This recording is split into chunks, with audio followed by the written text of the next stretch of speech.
Okay, so we're going to be talking about slumping. It is a terrible place to find yourself if you are a competitor. This is something that we generally talk about this in the context of sports performance. So let's do a quick definition and then we'll go into how it works and sort of what we can potentially do to help ourselves, because it really sucks. And I've been there. I think most people have probably been there that have competed at one point or other in their career, and it is very difficult to deal with. Anyway, definition. The most simple definition that I can describe is a prolonged period of underperformance. It's probably the most simple definition, and it doesn't really say anything about the reasons for that underperformance, but it just describes what we're seeing. So, prolonged period of underperformance. There is a particular psychological impact that happens, I think, with a slump in particular, that I'll add into the definition here. And I'll also borrow from Jared Tendler.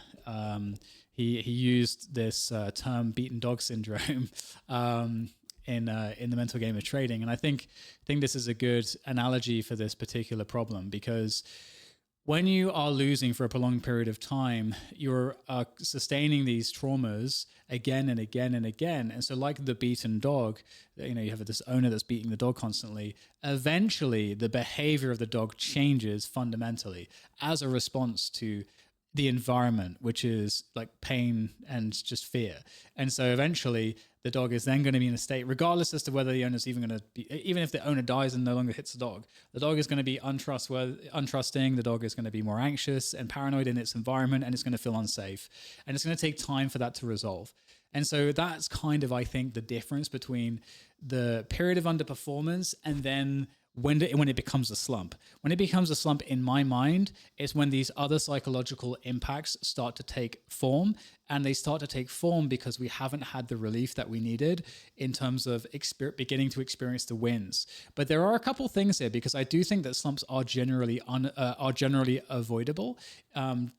If you and this is a tricky one. I think they're avoidable if you have experience and have like a good command of your mental game and your process and these varying things. Because as I mentioned, the slump is essentially these two points.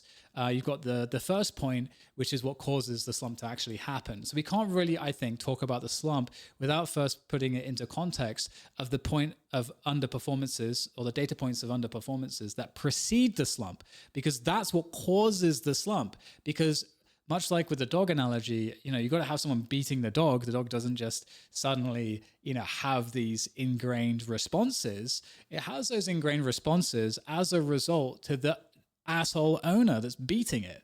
So that's the asshole owner in this sense is you sustaining, losses again and again in competition. And I'm going to always, I would say, frame all of this in the context of professional players and and people that are really competitive, because this is where we really see this the most, because there is the most pressure on professional players. And you can look at it in this way. If you are competing, every competition that you play is a data point for you. Most professional players will likely agree with the idea that you are only as good as your last game, as your last result, your last competition, which I think is a fair way to think about it. And it just describes the fact that your career is a series of data points. How did you perform? Not in all of the space in between when you're practicing. No one cares about that. The practice is all so that you perform on competition day. So for certain professional players, it might be very challenging, which I think, to be honest, we faced this in 100 Thieves when I was on the team in 2023, whereby if there's like very limited competitions that you can play throughout the entire year, it puts way more pressure on every next match, because you only have so many matches to either solve the problems or to start getting the wins. And so it creates a lot more pressure in those moments, which will always exacerbate any mental game leaks that you have. So if you have a broken system, that's only going to magnify the problems even more.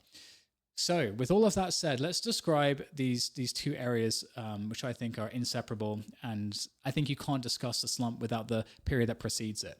So the period that precedes it is different in terms of the problems than the slump that will then be after that. And so the problems and where the slump comes from is the underperformances. But why are the underperformances happening in the first place? Now, this is it's a very broad question because there can be a lot of different answers.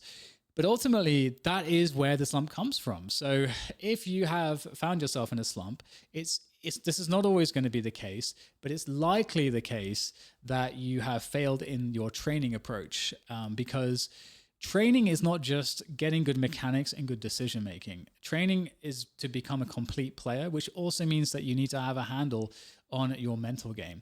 And everybody's mental game is different. And this is why I feel somewhat comfortable to paint this with a broad stroke. Because when we're doing this competitively, we're not comparing ourselves to other people. We can't. We're all human beings. And I mean, yes, you can compare yourself to somebody else on the server, but in terms of how someone gets good, it's different for everyone. Everyone gets good in different rates in different areas and have different strengths and different weaknesses and different challenges. Everyone's different in this regard. So what we need to do is we need to just say, if we're going to be a professional player, it means that we're committing to improving ourselves in every area that we can that will get us better performance. And fortunately, I think the beauty of the vector of competition for self-improvement is that it does frequently force you into a place where if you're not honest with yourself and what's going wrong, you will continue to lose. This is, I think, a very important thing to remember. And it's very hard to be honest with ourselves sometimes for multiple reasons. Reason number one, because sometimes the honesty that we need to have with ourselves, it will reveal something that's very, very challenging, that it's very easy for us to rationalize that that's not really a problem. And I can give you an example here. So one example was in my second international competition I ever played. I think, is it my second or my first? I think it might be my first, actually. Yes, I think it's my first international competition. It's like 2006 or something. ESWC, Masters of Paris, all the best duelers in the entire world were there. I was the UK representative, the best player from the UK there. And my practice partner was a guy called Fuki, and he was a good friend of mine. And we practiced every day for like 4 to 5 hours. And it was pretty intense to practice. And he was a player that was extraordinarily good. At that time, he could absolutely win the tournament. He was one of the best duelers in the world. So in my brain, I rationalized it heavily. I was like, well, if I just play this guy and I do well, then that means I'm good to go. I don't need to practice against anyone else. I mean, this guy's will beat everybody else that I could practice against. So what's the point? And I had lots of different ways to rationalize just practicing against him. And after we would finish a practice session, he would frequently go off to, I booked this session with this other guy, and then this for 2 hours, and this other guy for another 2 hours, and this other guy for another 2 hours. So he would try to play as many different types of opponents as possible. And I would just be chilling. After the 4 or 5 hours, I would be grinding against him. And 4 to 5 hours doesn't sound like much, but when you're playing like duel, it is just constant and it's very mentally taxing. That was something that he had a gift for, I think, is that he had a lot of stamina. But anyway, the point is I got to the competition and you can probably predict how things went. I didn't do that well. I think I won like one of my games in groups, and then I got grouped out. And Rafa got grouped out at that competition, so I don't feel as bad about myself. But actually, this is actually really funny. I'm just now remembering.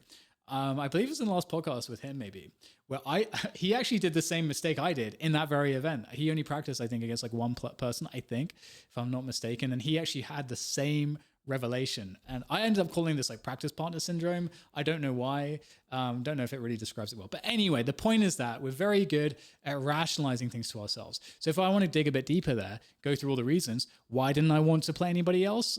Well, because it felt uncomfortable. I was good friends with Fuki, and like I was able to perform really well against him.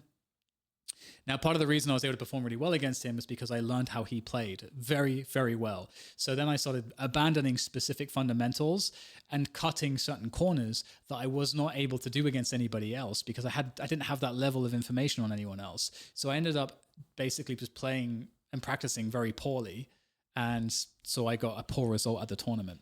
So important thing to remember that we need to be able to be honest with ourselves about this stuff, because we will deceive ourselves in all sorts of ways. And I'm going to give you another reason why this can tend to happen. So the other reason that this can tend to happen is because, and I like to look at this through an evolutionary lens, because I think that that does drive how this works in our minds. So we want things to stay the same because it's the most energy efficient thing for us to do. You'll notice that a lot of the things that you do in your life are not, you're not fully conscious, fully intentional. You're going through the motions, and that's because that's way less taxing mentally than it is to intentionally do things. That requires a lot more effort to do.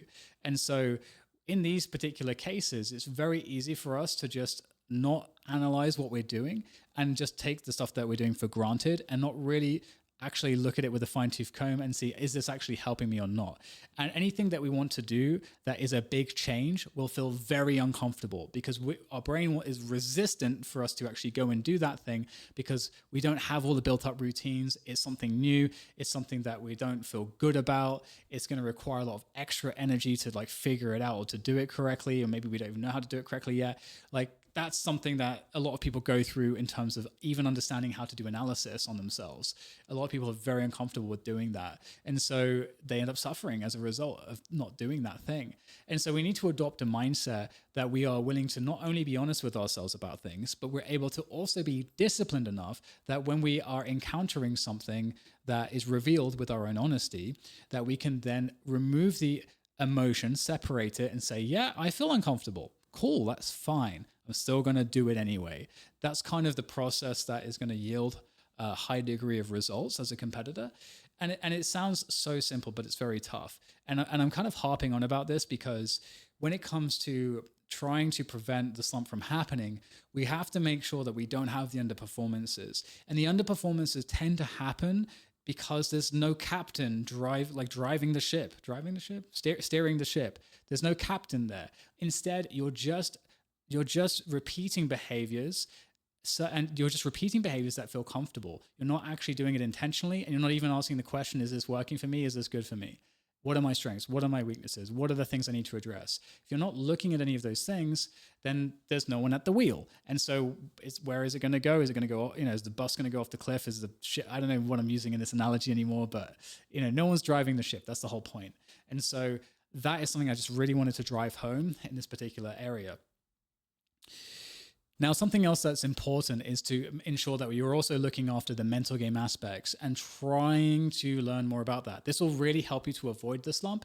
A lot of people will invariably get there. If you've never experienced it, it's probably hard to ever avoid it because us as human beings, we're just kind of like this. We often need to hit it's like we need to fall off the cliff, even though we can see that the cliff, there's the cliff face there, and if we keep going, we're going to fall off of it. There's something fucked up about human beings. I feel like sometimes we have to make the mistake, even though we can see that we are headed for it. I don't understand what that's about, but it seems to be a thing. So if you're not one of those people, that's amazing. And I haven't met many of them, maybe one in my life. But regardless, it's very important to try to work on mental tools and understanding the mental game, because it's not just the type of training, and if you're doing good training to solve problems, that's important. The other thing that's important is having the mental tools that will allow you to stay in a positive frame. So this is really, really, really important, because what tends to get poisoned by losing and those repeated traumas is the way that it makes you feel. So we need to take control over this in the best ways that we can. And so there's a lot of varying ways to do this. If you wanted, you could research, cognitive behavioral therapy, which is essentially the idea that, we have these thoughts that happen and we can use our, rational mind to talk, to capture the thoughts, okay, what am I saying? What am I feeling? What am I experiencing? And then we can then talk back to those thoughts to try to kind of correct how the thinking is around that stuff. That's super basic gist of CBT. And when it comes to the mental game, just being aware of by reading books, the types of mental game errors that you can make is really important too, because they're all emotionally based, and that's going to give you more data as to what you are doing emotionally when you're actually experiencing your performance. This is all very important because as you experience these things, you start to map out how you respond in performance. And when you understand that, you're able to then reframe what you need to reframe. If losing is really painful for you, or certain things are very painful for you, you need to look at them and figure out what tools can I use, whether it's, reframing or acceptance or whatever it might be, to try to like fix that thing. Because let's look at the emotional impacts on performance, or the impacts of emotional performance. So one thing I'll just say right out of the gate is that the correlation between positive emotions and winning is like 1-to-1. So if you're not like able to experience, the game in a positive way, you're not going to have the edges, because these positive emotions, it's not just like, oh, great, I feel positive. It's like a performance buff, basically, that other people are all going to have, or you have to assume that at least. And if you are going to like lose your composure and fall into a negative mental frame, now you have a lot of extra things working against you.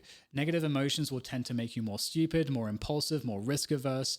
You'll be less open to information. You'll pick up less stuff. You'll be less dialed in. You will definitely not hit flow state, because flow state is only achievable if you're in a very positive mental frame. And the frame everyone has to be in to achieve flow state is a little bit different, because the way that our minds work is all a little bit different. But you definitely need to be in a positive state to do that. So if we know all of this, if we know that we want to be in a positive frame as opposed to a negative one, we need to do the work and take ownership on, as competitors. And again, I'll just mention it again. If you're a professional player, you have to treat yourself like a professional player, and you have to ensure that you are going and getting all the tools to be self-sufficient. Don't rely on coaches. Don't rely on other people. If you want to be the best in the world, it is on you to do that by yourself, because as soon as you allow yourself to say, I'm going to rely on other people to help me achieve this outcome, you're already going to lose, because your brain is you're just not in the right place, because you're not going to be thinking about the solutions yourself. You're not going to be engaging with them. And that continued practice of doing that is highly beneficial and highly correlative to success. So you need to be self-sufficient, which is why I'm like talking about all this stuff in this to this degree. So as you get all of these mental tools, you have the ability, and you'll have all this extra awareness. You'll have this ability to then have a sense as to how to keep yourself in the good places, how to avoid your particular triggers, how to make sure that you can have a healthy kind of mind going into competition, how you can be consistent in that sense. And all of this stuff is just helpful to give you good performances. And well, there we go. We kind of solved the problem, because we want to be having good performance consistently. We want it to be the case that if anything can happen, whether it's like bad sleep, outside life stresses, in-game stresses, like just context stresses, like whatever it is, that any of these types of stresses are not impacting your performance, at least not very much. Because it might, we're not perfect. It might have a little bit of a dent, but so long as we don't break from that positive frame into the negative frame, we're going to be in a good place. And I mentioned in a quick overview, some of the negative emotions and how they impact performance. I'll just mention fear very quickly, just very specifically, so you get a good idea, because, fear is obviously not the only one. We can experience all kinds of different emotions, like, fear and anxiety and sadness and anger and greed and, all these different things. So fear, if you're feeling fearful, is going to make you risk averse. As soon as you become more generally risk averse, that applies to every decision that you make. You're now going to be hesitant on every decision that you make, because you have this filter of risk aversion that everything that you're doing is passing through. So there's this extra bit of shit that's in your way to making a decision, and you feel it. You feel the hesitance. You feel it. And so that you feeling that is a feedback loop, and it creates a secondary emotion, which could be something else. It could be sadness, could be more fear and anxiety. But this is the problem, is that it triggers other issues, and you're not the same player. When you're practicing in scrims, the thousands of hours of practice that you just got, were you fearful in the practice sections? No, you were not. You're in a completely different state of mind now. Now, this is a big problem, because you will feel that when you're in the competition, and you will doom yourself to a bad performance. So the only way to really deal with that is if you understand how to save yourself, how to come back out of that. I think it's very hard when you get into that place. So the best thing to do is to try to avoid getting there in the first place. But that's not in particular the topic of this video. So either way, So we talked about all of the stuff preceding the slump. Now we're in the slump territory. Let's talk about that. The beaten dog, syndrome situation where now all of these things are really ingrained, and you've got all these problems because anytime you walk into any kind of a match, you already have all of this baggage that you're bringing into it. You already have all this extra pressure on yourself that you need to win because you need the result. And by the way, the needing to win thing is something that you can also completely temper in the other area before we're like truly in slump mode. Because as I have made the point of many times, we can rewire our reward systems. It's very, very easy to do that so long as you are disciplined and consistent with it. You rewire it to in a specific way. I'll give you a very quick example, and this is something I've advocated for like a decade now, which is where essentially you need to switch from being outcome oriented and you need to be process oriented. So it needs to be the case that when you make a decision in the game, you reward yourself, like actually feel good, just feel good about it when you make a good decision. Now, and you can ask yourself, like after a fight, a death or whatever it is, like, would I have made that decision again? How do I feel about that moment that happened there? And then you can make the judgment there. And the cool thing is that because we're not thinking about, oh, fuck, I died, but instead we're thinking about, oh, okay, well, this is all one like tiny like data point in like my whole journey of learning as a player. So, okay, I died. Did I make a good decision? Didn't make it. Okay, that was a good decision. Okay, that's cool. All right, cool. I don't have to think about that. Oh, I made a bad decision. Okay, let me write this down, note this down. I'm going to clip this or like whatever you want to do for later. And you just know that that's all a part of like your improvement process. And when you win a game, it's not like you feel good for winning a game. You feel good or bad based on the quality of the decisions that you made, because you can control that. If you miss shots, well, if you're missing shots and it's like actually kind of like, it's like way below your expectation of your mechanical performance, well, then that's still fine because you can just figure out in your training parameters where you need to do more training on mechanics to try to address that problem. Boom, sorted. It's not that you then, instead of feeling bad because you're missing shots, you're taking the control away from the emotions and you're instead saying, I'm going to decide what this means. That's what you're doing. And you can do that and you can reinforce it and it becomes your standard. This is one of the most powerful things to do if you really want to be a successful professional player, is rewiring your brain to the outcomes and the parameters that are beneficial for you to perform well. Because being outcome oriented is terrible for your performance because you can lose for all kinds of reasons that are out of your control. But if you instead judge yourself by the things that you can control, you're in a way better place, way healthier place. Okay, so moving on from that point, because I felt like that just came to my mind and needed to share that one. Okay, so you're the beaten dog. This is a really, really difficult situation. And oftentimes I think the best thing to do is just to take a break and to reevaluate everything. Because you've hit rock bottom if you're in a slump. If you're in a slump, you're in a situation where, as I said, you're walking in with all of these problems. It feels like a horrendous mess because in addition to any of the issues that you had that was causing the underperformance to begin with, you're now also burdened by all this extra shit that is coming because of the slump and because you're very activated. You're like super activated. It's like just this extreme sensitivity to losing now. And it just will create more underperformances. So we need to find a way to take time off. This is usually what I think is the best thing to do, because I would say if you're truly in a slump, it's very, very, very hard to just fix it. Just like fix it. Just do this thing and it's fixed. Because like I said, this is stuff that's become ingrained. You have this history of losing and losing and losing. This has now been attached to your inner narrative and your inner beliefs about yourself. And if you're a professional player, your sense of self is defined by your success in your career. So if you're just losing now, well, you're a fucking loser, right? That's how it feels. You feel like a loser. And every time you lose, it feels so bad because this is what you've chosen to spend your time doing. And was it all for nothing? Was it stupid that you had this belief, this dream that you could be the best player and could win all these trophies and all of your peers are getting better and just like rising up the ranks and you're just like losing and now your career's on the line, your stock value is plummeting, you're afraid you're going to get kicked from the team. You're in a very bad place, very dark place at this point. And a lot of people in the esports will not probably get the support that they need when they're experiencing these things. But I think much like the many players I've heard over the years who have said, I just had to find a way to have fun with the game again. This is now the mission. The mission is now to try to reset all of this stuff. And if you go past that point of no return, it's not really going to be possible to reset all of that stuff.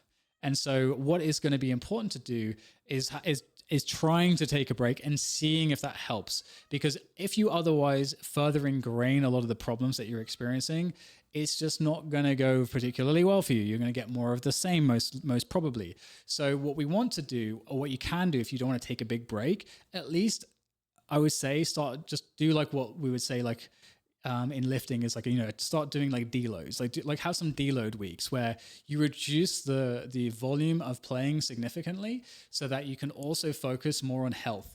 Because at the point at which your mental is getting so taxed as it does in a slump, you need to start actually recovering your mental. You need to start having fun in your life again. This is very important. You got to find other things that bring you value other than just playing the game, whether that's friends and family and hobbies and whatever it might be. Pick up a new hobby, like start to just rediscover yourself outside of the game, and then that can also be stuff that will give you the ability to kind of, essentially bypass some of the bullshit that you've accumulated through the slump. It will help you a lot to begin to get back into a positive mental space.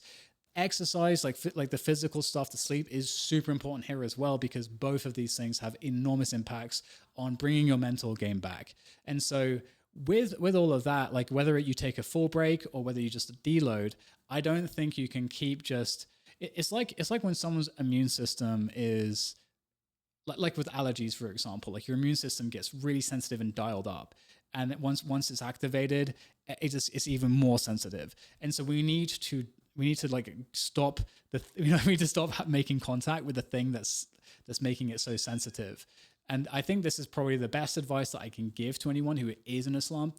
Either take a full break or do the other thing where you deload, completely just reimagine how you're doing things, get your mental health up, get your physical health up, get your sleep health up, and recover.